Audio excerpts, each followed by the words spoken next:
going on, everybody? You are live with Osiris. Welcome to the Author's Lounge. The world is filled with storytellers, and I, along with my guests, are here today in the Author's Lounge to help educate and inspire the young generation of writers and creators. Now, my guests are professionals in publishing, writers from a wide range of formats, and successful entertainers. They will provide beneficial advice on what to do and what not to do on your path to success.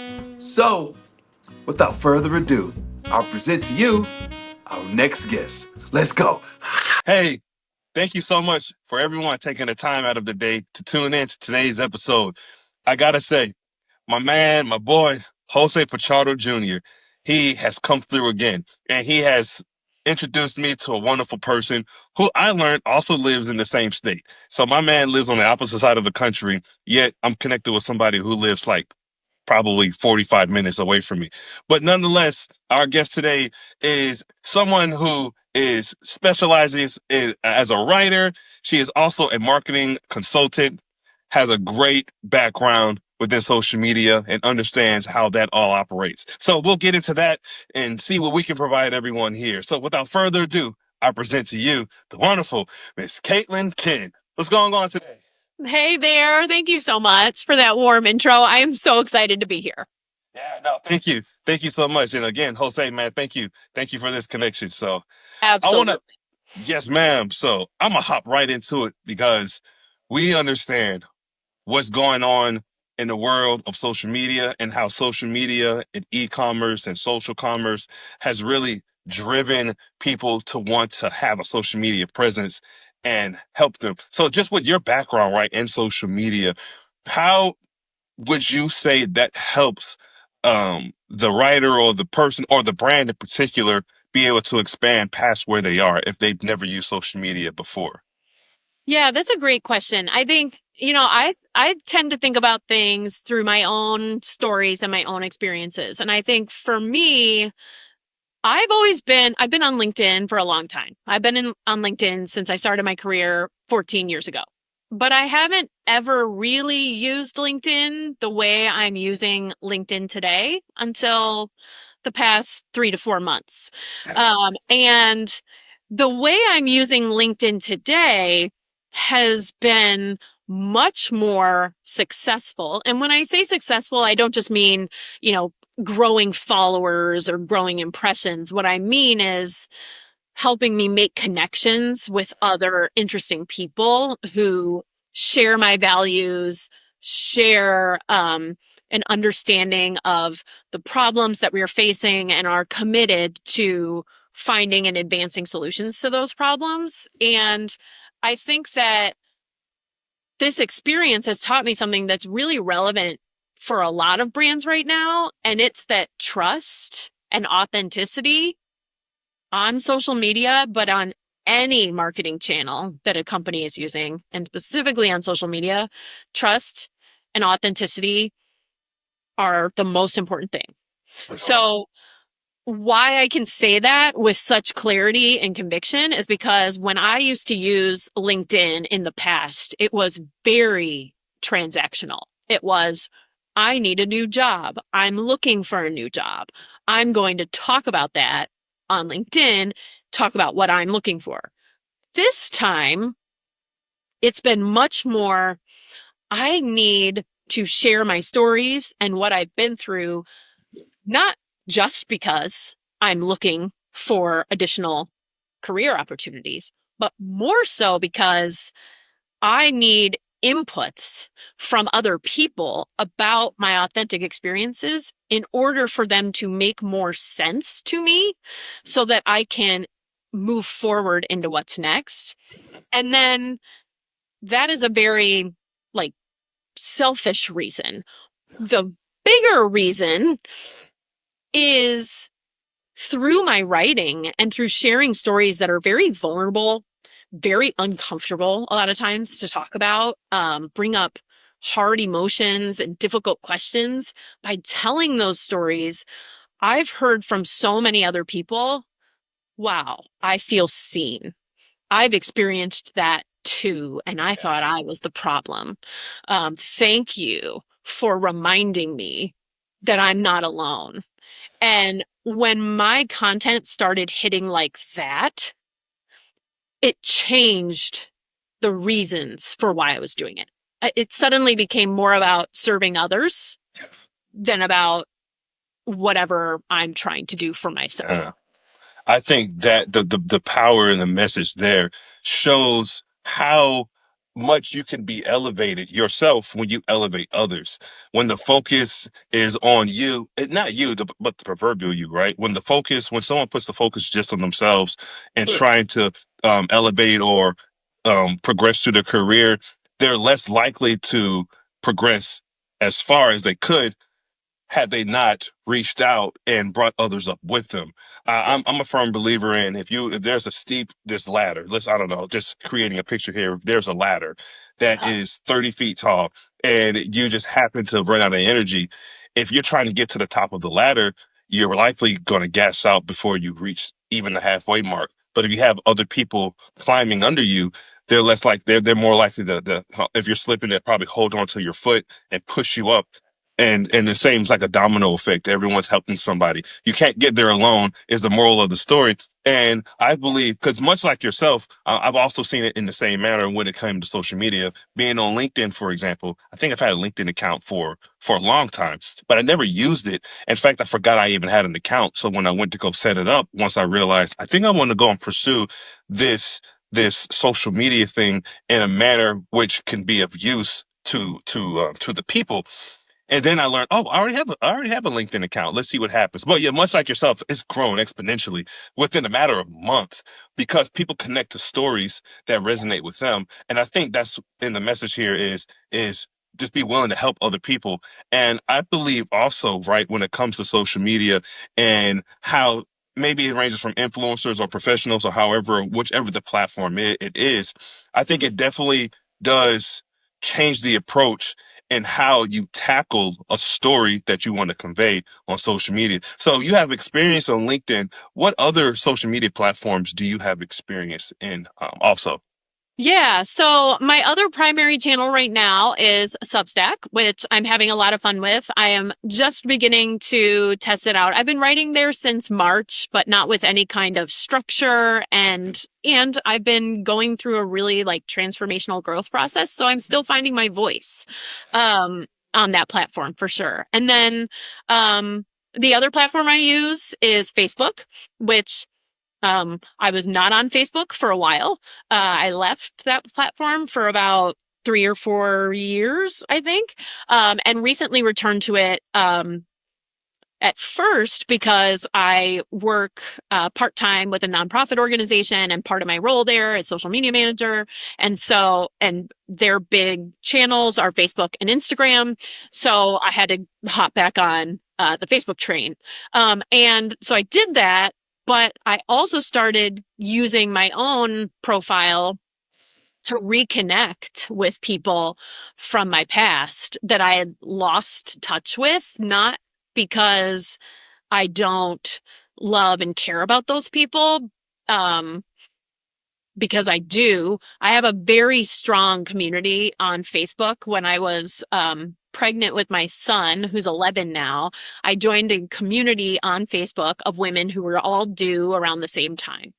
And it was a group of thousands of women, and we slowly over time whittled it down to there's 10 of us that are great friends, or some of my best friends. I don't know how they couldn't be, because we went through a transformational experience, like becoming mothers together. And these are people, one of them is in Australia, one's in Sweden. They're all over the US. And so they're people that like I couldn't have connected with locally because they didn't live where I live. And so as I returned to Facebook for this job, I also realized, hey, I've been missing something here with these connections that are in my life. And this is an opportunity to rebuild those connections. And yeah, so Facebook has become another connection point for me as well. That's awesome. Have you used many people who I've met? Well, not me personally, but people who I've met who use Facebook tend to use Facebook for just if there's a spot where they're going to connect with their friends and family, that tends to be the location, the social net, location that they tend to use, Yeah. instead of it being like more geared towards professional use, if that's even a thing. I guess what I'm getting at is people who use things like LinkedIn versus Facebook use it for completely separate reasons. I don't know. I Has think that been that your experience?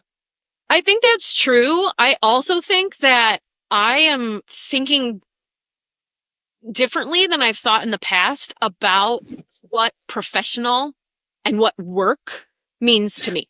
For sure. Um, and so as I kind of redefine work away from things that people pay me to do and instead define work as things that I really enjoy working on and that I'm very passionate about. And yes, I need money. We all do, but money is not the thing I'm after. Um,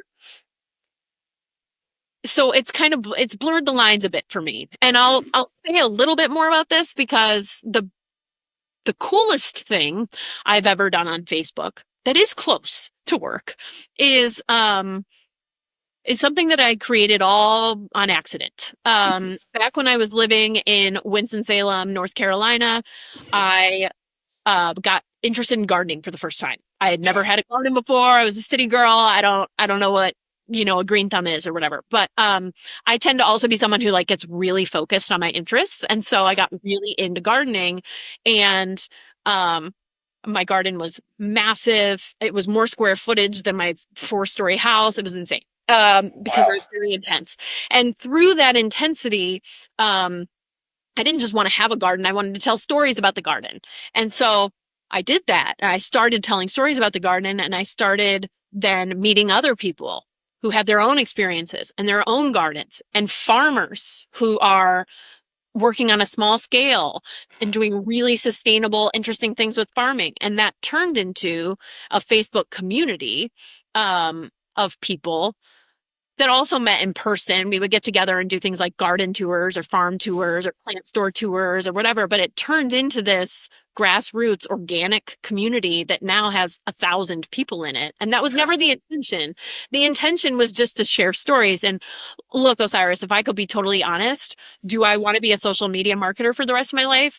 I think that's a little bit of what I want to do. But if I could have any job in the whole world, it would be hand pulling weeds in a garden all day while That's listening awesome. to interesting writers talk in my headphones. So it just kind of depends on how you define work, you know? Yeah, for sure. For sure. And while on the topic of writers, right? I know before the Yeah. recording we were talking about, hey, are you interested in writing a book one day or working on a book or anything of that nature? So, Mhm. what interests you, right, when it comes to storytelling? And also on that, are you now? I know the answer to this question because we talked about it, but just for the sake of asking, so the Yeah. viewers can listen to it. Are you interested in any capacity in working on a book? And if so, what genre? Yeah. So, okay. So if you don't mind, I'm going to take a step back because this story of why writing for me begins a long time ago. It begins in a high school American history classroom with a teacher who looked at our class and said, "You live in wealthy DuPage County, Illinois. You have access to educational opportunities and resources that a lot of people in this country and the world don't. And you really ought to make the most of them to serve others." And when he said that, I took it to heart. Like I've told you I get really intense in these ideas that I have. I wanted to be that American history teacher, like really badly. So I started college as a social studies education major. And then I was like, I actually don't want to stand in front of teenagers all day. That does not sound fun. So I became an English major instead. And I'd always been interested in reading and writing.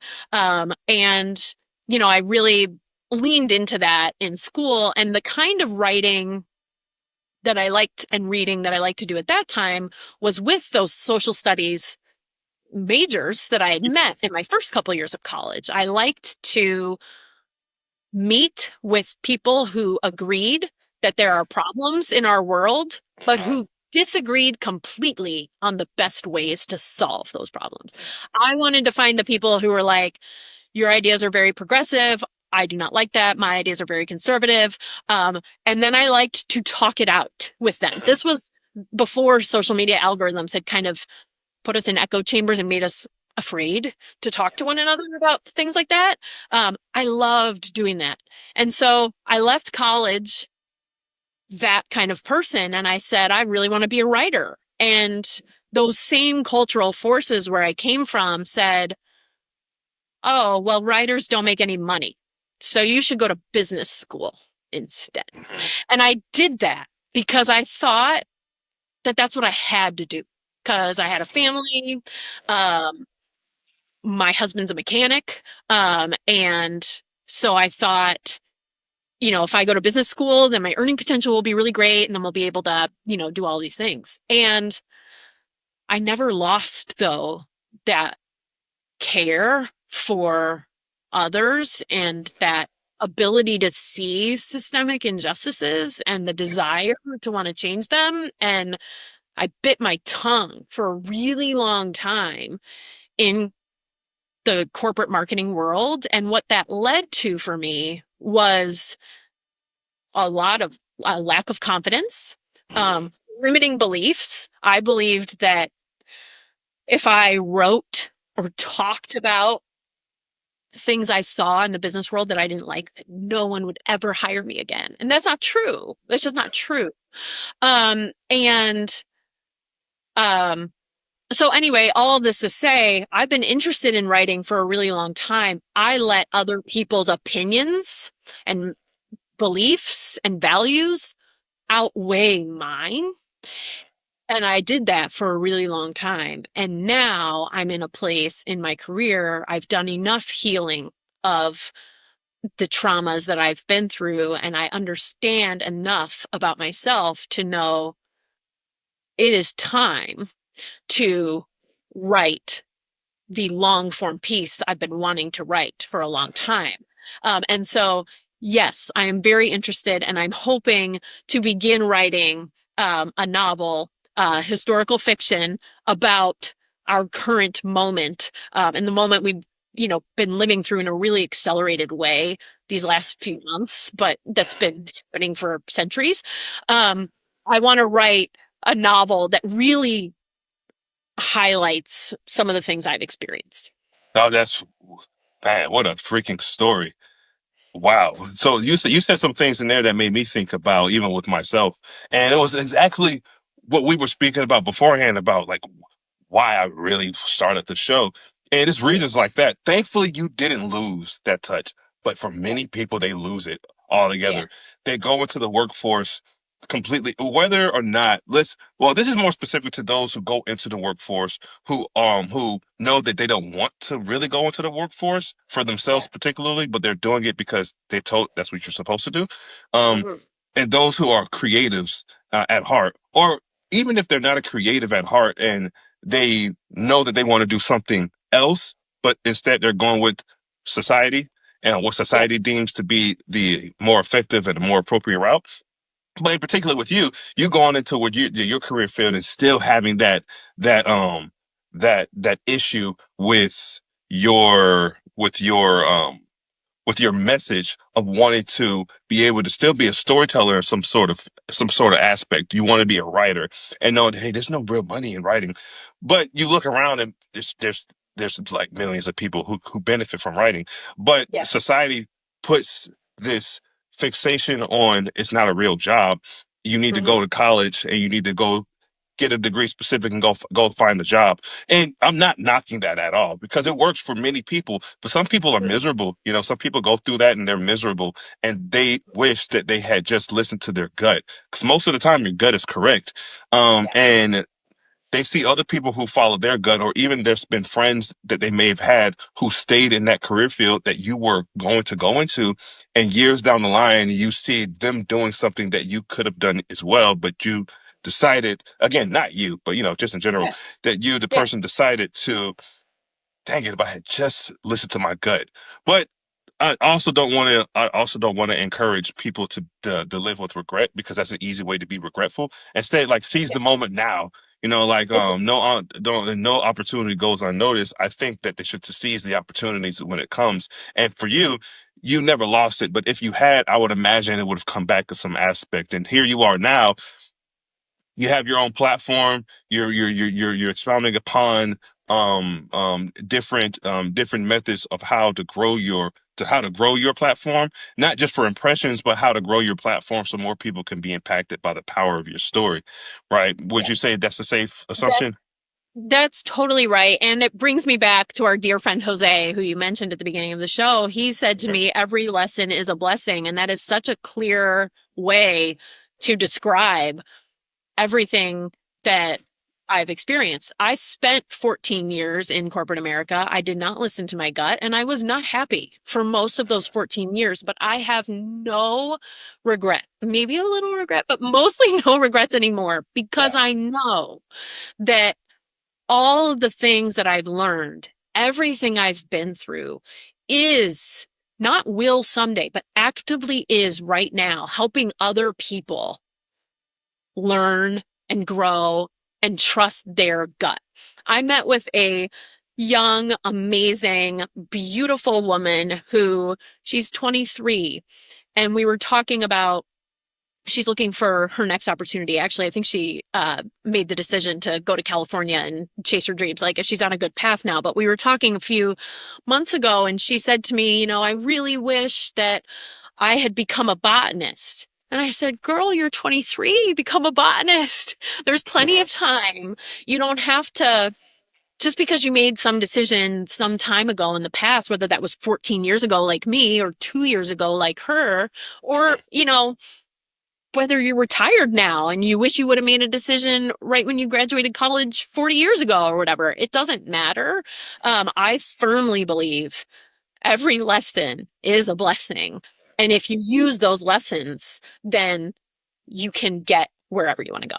Absolutely. No, absolutely. And to that notion as well, it may sometimes, I'm not saying this is easy for anybody because I don't think anything in life is easy, but I do think that the responsibilities of a person when they have a family or like if their family size, depending on their family size, it can make it even more challenging. But let's just say, for the sake of saying it, that it's a family, is two people, they're married and they have a child together. Not a pet family friend, but a child, a human being, right? Where the maintenance on, let's say, like the maintenance on a dog or a cat, even though people consider that to be family, and I'm in the same boat, I consider our doggy to be family as well. But like, it's maintaining maintenance on a child, on a human being, is much more challenging than it is having a family pet. And I think those who have a family pet or who have had family pets and have also had children or a child definitely more or less could agree with this statement that it is challenging if you want to be an active parent and you want to be a great parent and you want to set an example for your child or your children, that it is challenging to say, I really want to do these things, but I also I have to take care of my baby or my children. What do I do? And some people get caught in this cyclone of, you know what? I'll just wait until they're 18 years old. But then that's 18 years of your life that you will not get back. Granted, if you're present for your children, that's amazing. But at what point were you present for yourself in those 18 years? And so at that point, it can become such a challenging aspect and people lose themselves, let alone, never mind the fact that they didn't follow their dreams when they left high school. But maybe they wanted to follow their dreams, but now they have a family. So now they're in the workforce, one spot they don't want to be, and a family they're fortunate enough to be, but some people still don't want it. And it becomes this ripple effect of regret. And so I encourage people who are in that situation. I'm gonna get your opinion on this as well, since you also have, since you are married with a child, or you have one, right? Or do you have multiple? Two, with children. Sorry, you have children, so you understand it as well. But how difficult, if at all difficult with you, not regret, but how difficult was it for you to raise a family, still work in a workforce that wasn't necessarily like adding fulfillment to you? Well, joy. I won't say fulfillment, not adding like joy to you. And then still working on what you're working on now as a creative? Yeah. So I was the sole breadwinner for my family for 10 years. My husband was a stay-at-home dad. We made that decision together. And it was Good the on right him. decision. And it gave our family so many gifts. We were able to do really cool, amazing things. Like we spent 2 years in a solar-powered RV living in state national parks, right? That's not an opportunity we would have had if my husband was a stay-at-home dad. All that to say, um, as the sole breadwinner, I felt so much pressure to take care of my kids, to put a roof over their head and food in their mouths. And that pressure um, was so great that it compelled me to participate in jobs and give my time to jobs that were not in alignment and therefore produced the opposite of joy. I felt very burnt out all the time. I could not find the energy or enthusiasm to even think about writing when I was in that state. And if I played the game pretty well for a while, but eventually I realized what I was showing my children is that money is more important than peace. And I don't agree. I don't believe that. And so, um, as a parent, eventually the need to show my children that peace and justice are more important to me than money, even though I don't believe they're mutually exclusive either. I think you can have Right. all of them. Yeah, for sure. Um, but sacrificing peace and justice for money is not like, that's not the example I want to give to my children. And that became more important to me, setting an example for them so that when they are ready to launch their own experiences as adults, that they see, it is possible For sure. to have all of these things at the same time. And you don't have to set yourself on fire to keep other people warm. And that actually your children don't get the best version of you when you do that either. I was not Mhm. showing up as the best version of me. I was irritable. I was angry. I was lashing out at my husband for things that were not his fault. Like I was not the best version of me. Right. So yeah, Now it seems, just in talking to you, that you are in a much better place than where you once were. absolutely. And so now, yeah, I mean, my son is so beautiful. And when I first started talking about what I want to do with my career and how afraid I was to make the transition to something that is more values aligned, I felt like an imposter in a lot of ways. My son looked at me. I'm like, am I passionate enough for this? I don't know. I like quit things sometimes. I like change directions, whatever. And my son said to me, Mom, you talk about social justice like all day, every day. So I think that means it's something you're interested in and care about and something you should invest your time in. And when he said that to me, I was like, that's so beautiful that he could see that at 11.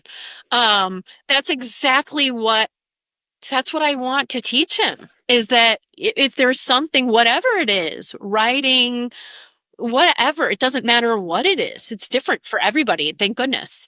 But whatever your thing is that you're interested in and excited about, that is the thing that you should focus on. Absolutely. And so that was really beautiful coming from him. No, that is beautiful. And I got to take my hat off to your husband as well. And I think that it's hard for in any relationship, but in society, right? And a psychologist once taught me this, where naturally women are nurturers and men are the hunters, and so it Mhm. takes a lot of pride to as a man to say, I'm gonna step back and let my wife do this. That's commendable, honest. Not to bring gender or anything like that, because I don't believe Yeah, in that stuff, but yeah, just how nature is. But so I think kudos to him for stepping in that role, and kudos to you for stepping into the role of for 10 years. A decade is a long time. If people yeah, can't really conceptualize, oh, it's just 10 years. Like, no. 1 year is a long time. 10 years mhm, is far, far, far longer. I mean, the math doesn't lie on that. But 10 years of feeling trapped, not saying you were trapped, but feeling like trapped, or feeling angry, or feeling incomplete, or feeling in a place of unease or frustration because of how life is for that person during that time frame. But I certainly think that, how far you've come, how far your husband's come, your children, and the examples that you all are setting is exactly the reason that I agree with as well. You want to set an example for your children, but you don't want the whole generational curse thing. My great grandfather, I didn't see him, but great grandfather, they worked, they did all these things, and they weren't happy. Then same with my grandparents and my parents, and then now here I am, and I decided to do it differently. I appreciate where I work at for the military, but on the other side of it, I also like what I'm doing here, creating a platform that helps people in the long run, creating a platform that is something that belongs to me, that whether it turns to something lucrative or not, sometimes the value isn't always a dollar sign. Sometimes the value is in words and what you give people that can be worth more than a lot of money. But I agree with you. You can definitely have it all. You can have the money and you can have the lifestyle that you want. But so thank you for sharing that story. I'll ask you one more question and I'll let you out of here. So as a storyteller, as what you do on social media, what you've learned as a consultant, it all comes back to you as a person. What are you wanting to do now? Let's say, 10 years of your life was dedicated towards taking care of your family. And I would imagine you're still going to take care of your family. But now you're at this transit portion of your life, right? With what's going on with your family. So what would you say is next for you? What do you have set up next? I believe fundamentally, like my mission statement, I believe in the power of the voices of real people, especially people who are too often left out of the conversation, to change the world. I fundamentally believe that. And so as a storyteller and a marketer, what I want to do next is help organizations that are focused on changing the world, making the world better. I want to help them enable and empower their community, the real people that are the heart of that brand, that organization, whatever kind of company. I don't care if it's for profit, nonprofit, it doesn't matter. The real people at the heart of that community.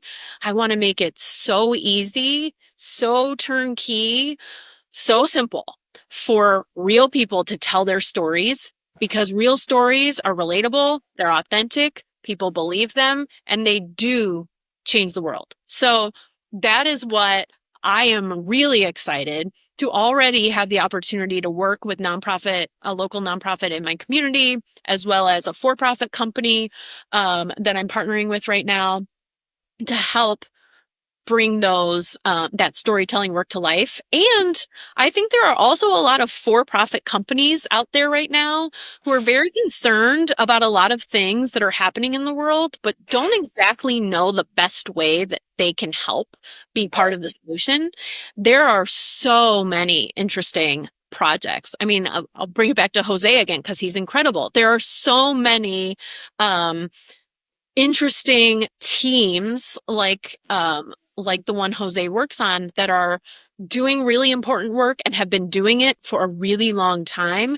And projects like those, and there's a lot of other ones, could be a really great sponsorship opportunity or campaign opportunity for for-profit companies who want to demonstrate that they are committed to their values. And so another role I think I can play that's a little less related to storytelling and more related to marketing is helping for-profit companies find, identify, and evaluate projects that need sponsors, and then help them elevate the project and elevate their own brand at the same time.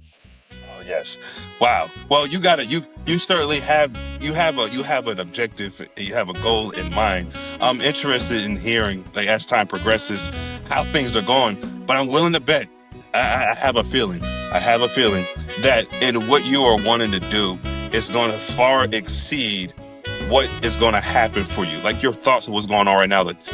I think what you're going to achieve is going to be unimaginable in a great way, because people who are genuinely good people who give back, who have a message so powerful that you can't even conceptualize where it's going to reach, tend to have the best results. And it seems that way for you and your family. And I would imagine it to be well deserved, just granted with the sacrifices that you all have done. So I can't wait to see it, and you definitely have my support of any way I can help. I'm all for it. That means so much coming from you. That warms my heart. It's Wednesday, so my Wednesday now is just incredible. So thank you. Of course. Thank you so much. Well, hey, Kaitlan, thank you so much for coming on board. Jose, thank you again for the hookup. Thanks to your husband and the family. And hey, thank you all for taking the time out of your day to tune into today's episode. Hey, you're live with Osiris and Kaitlan Kinn. We'll catch you next time. Take care. Bye-bye.